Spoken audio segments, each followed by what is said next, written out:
Bonjour, bonjour à tous. Je suis Georgina Glénon, je suis directrice de l'excellence environnementale pour Paris 2024, pour les Jeux olympiques et paralympiques de l'été prochain. Et on m'a posé cette question de jeux plus responsables. Est-ce que les paris sont tenus? Et c'est une très bonne question, parce que quand nous avons commencé avec la candidature même, le rêve d'accueillir le jeu en France après 100 ans, on s'est dit que c'était une opportunité non seulement d'organiser des jeux spectaculaires, mais aussi d'organiser des jeux durables, des jeux le plus responsables possible.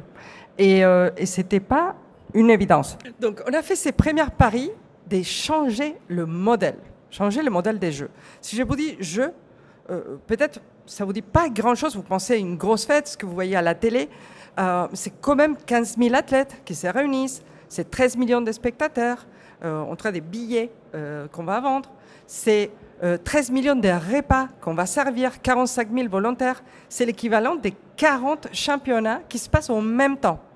Aujourd'hui, on a la Coupe du Monde de rugby, par exemple, on va imaginer 40 championnats mondiaux comme ça en même temps.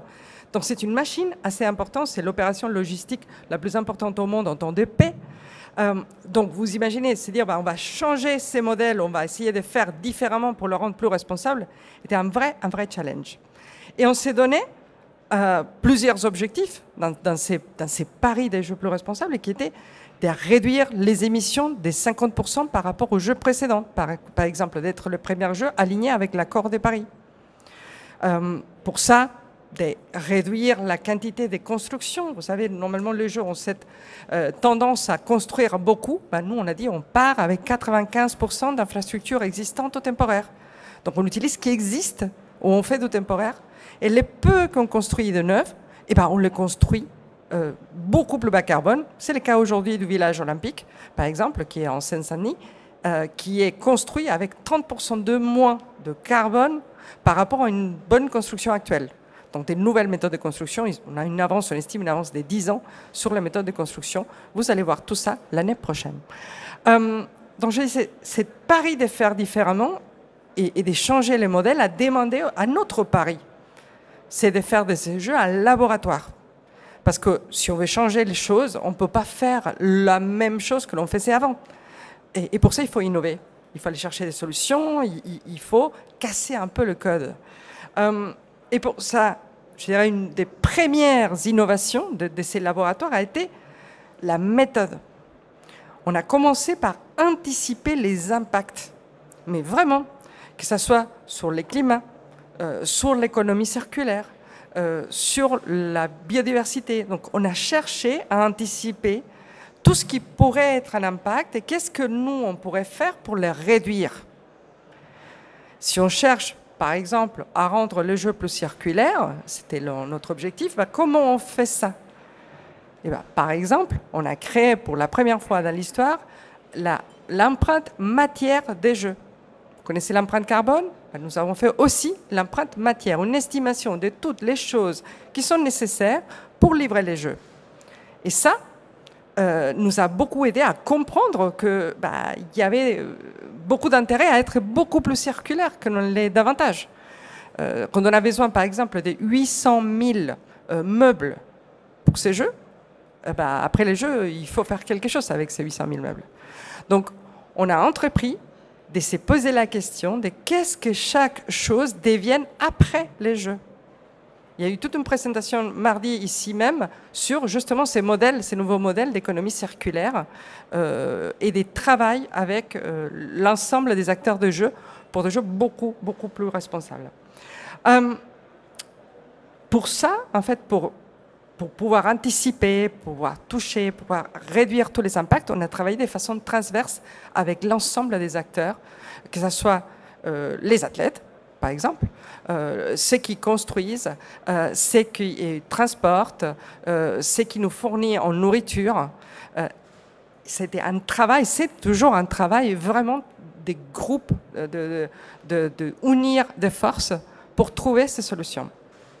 Et d'ailleurs, cet autre pari dont je voulais vous parler, c'est les paris du collectif. On peut essayer de faire différemment, on peut chercher à faire des jeux en laboratoire, mais on ne réussit pas si on ne le fait pas tous ensemble. Si on ne travaille pas main dans la main, justement pour casser ce qui était une tradition, on va dire une façon de faire qu'on voulait nous imposer. Et pour ça, on a beaucoup travaillé avec nos partenaires. Nos partenaires qui nous fournissent les solutions. On a cherché en fait de sociétés qui, au-delà de nous faire un chèque de sponsoring, vous savez, les jeux, ils se payent avec le sponsoring, avec le droit des télévisations et avec les billets. On n'a pas de subventions de l'État. Donc, on a cherché des partenaires qui, en plus de nous faire un chèque, on va dire des sponsoring, ils vont nous apporter des innovations, ils vont nous apporter des solutions. Et un cas très très concret qui va vous parler, c'est par exemple sur l'électricité. Les gens ne savent pas que quand aujourd'hui vous regardez un match au Stade de France, par exemple, de la Coupe du Monde de rugby, l'électricité nécessaire à faire en sorte que ces matchs aient lieu, à transmettre à la télé, toute cette électricité est produite avec des groupes électrogènes. Parce que c'est comme ça que fonctionnent les stades, aujourd'hui en France. Donc nous avons travaillé avec Enedis pour faire en sorte que pour les Jeux, l'ensemble des stades, ils soient raccordés au réseau, au niveau de sécurité dont on a besoin, pour pouvoir se passer des groupes électrogènes. Et puisque nous allons avoir, pas que des sites qui existent, mais aussi des sites temporaires, nous avons créé des accès réseau sur tous ces sites temporaires dans lesquels il se passe normalement des choses. On peut parler de la Tour Eiffel, par exemple. Tous les 14 juillet, il y a des événements en bas de la Tour Eiffel. Et ben, ils se font avec des groupes électrogènes. Pareil à la place de la Concorde, pareil à Invalides. Donc, toutes ces installations temporaires vont rester, en fait, pour que tous les sites, pour que toutes les activités qui auront lieu après Paris 2024, ils puissent aussi utiliser les réseaux et non pas des groupes électrogènes. Donc, c'est une solution assez de rupture, je veux dire, par rapport au système habituel, qui a demandé d'avoir des acteurs de l'énergie comme Enedis, comme EDF, qui nous fournit en 100% électricité renouvelable, mais aussi faire en sorte que les broadcasters, par exemple, ceux qui vont transmettre à la télé, acceptent de changer leurs pratiques. Donc, il a fallu leur prouver que les systèmes que nous installons, donc réseau, un deuxième réseau et les groupes électrogènes en backup, mais sans les allumer, ça permet d'avoir une meilleure réponse, une meilleure qualité des services que d'avoir les groupes électrogènes habituels. C'est juste un exemple, mais ça vous donne un peu l'idée de tout ce qu'il a fallu faire pour créer un vrai changement de fond. Quand on cherche à servir, par exemple, 13 millions de repas avec la moitié des carbone, sur chaque repas, la moitié des carbone qu'un repas moyen français, bah, il a fallu innover sur les menus, aller chercher 2 fois plus de végétal, aller chercher des ingrédients plus locaux, des saisons, et convaincre qu'on peut s'amuser, on peut venir dans un stade et s'amuser sans forcément manger un hamburger. Voilà, en tout cas pas un hamburger à la viande rouge.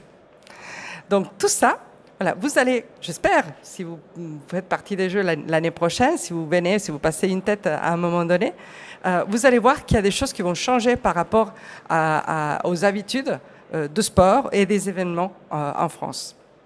Donc, tout ne sera pas parfait, je vous préviens. On n'aura pas tout réussi, c'est clair. Parce que surtout quand on cherche à innover, ça veut dire que bah, forcément, on va pas tout réussir. C'était ça aussi l'esprit. C'est qu'il faut qu'on se donne la volonté et on s'autorise à ne pas tout réussir. Mais au moins, on veut être sûr d'avoir tout essayé. Et l'idée, c'est que ces jeux puissent non seulement être plus responsables, mais aussi laisser un héritage d'un événementiel plus responsable et aussi, on l'espère, un sport plus responsable. Voilà. Je pense que j'ai tenu le pari du timing. Et je ne sais pas s'il y a la possibilité de prendre des questions, mais si vous avez une ou deux questions, je les prends.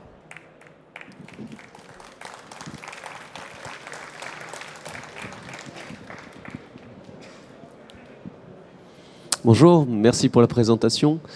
Est-ce que vous avez un cas concret à nous donner sur la partie transport des athlètes et des spectateurs?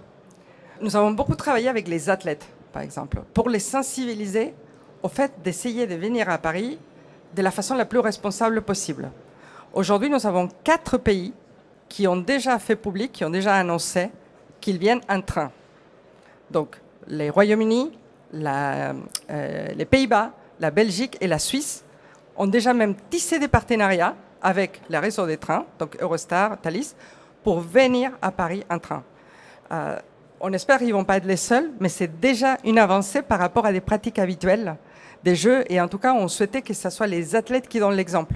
Et si vous regardez, quand hier, la Grande-Bretagne a annoncé ses athlètes, ses premiers athlètes qualifiés, il les a fait à la gare des trains avec les trains en backdrop. Donc l'image que l'Angleterre s'était donnée, c'est nos athlètes seront à Paris et ils iront en train.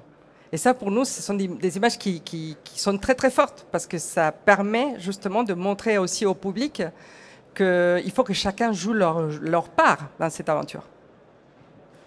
Oui, Georgina, merci pour la présentation. Moi, j'étais intéressé de savoir s'il y avait des ambitions que vous aviez sur lesquelles il a été plus difficile d'arriver au but. Eh bien, rien n'était simple, si tu veux. Rien n'a été simple. Rien n'aura été...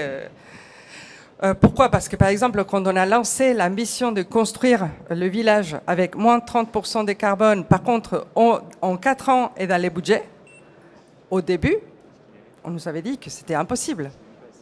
Et comme ça, sur plein de choses, on nous a dit que ce n'était pas possible. Et pourtant, on voit qu'avec les temps, avec le fort, les Jeux, c'est aussi un magnifique catalyseur et un point de rassemblage, de convergence. Donc, on a cette chance que les Jeux, c'est tous les 100 ans.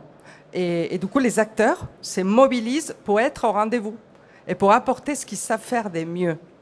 Et ce qu'on a toujours cherché à faire, c'est de s'inspirer des athlètes. Ils sont un athlète, ils viennent aux Jeux, certes, pour participer, mais aussi ils essayent de battre un record, ils essaient de faire de son mieux. Et c'est ce qu'on a essayé de faire avec notre tissu, avec notre écosystème, c'est de dire il faut qu'on soit tous des athlètes un peu de plus responsables, des athlètes du climat, des athlètes de circulaire, et essayer de sortir chacun les meilleurs de nous. Merci. Peut-être que je retire l'eau là.